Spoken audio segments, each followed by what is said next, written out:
ఇలా ఒకే భూమి వేరు వేరు వ్యక్తుల మీద ఉండడం, ఇలా చాలా సమస్యలు ఉండడం వల్ల ఇనాందారుల రద్దు చట్టాన్ని 1955లో తీసుకొచ్చి ఆ తర్వాత నుంచి ఇనాం భూములు ఉండొద్దు, ఇనాం భూములు అంటే దానంగా భూములు ఇవ్వడం చేయడం లాంటివి ఖచ్చితంగా లీగలైజ్డ్ గా జరగాలి, రిజిస్ట్రేషన్ జరగాలనే నిబంధన వచ్చింది. సో ఈ ఇనాం భూముల రద్దు చట్టం వల్ల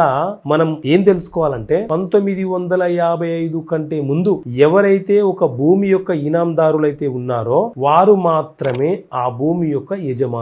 వారు మాత్రమే ఆ భూమికి సంబంధించిన ORC ఆక్యుపెంట్స్ రైట్ సర్టిఫికేట్ పొందే హక్కును కలిగి ఉంటారు. 1955 తర్వాత ఎవరైనా ఈ ఇనాందారుల నుంచి ఇనాం భూమిని కొనుగోలు చేసి ఉంటే ఆ కొనుగోలుదారులు ఆ భూమి మీద ORC సర్టిఫికేట్ పొందే హక్కును గాని అవకాశాన్ని కలిగి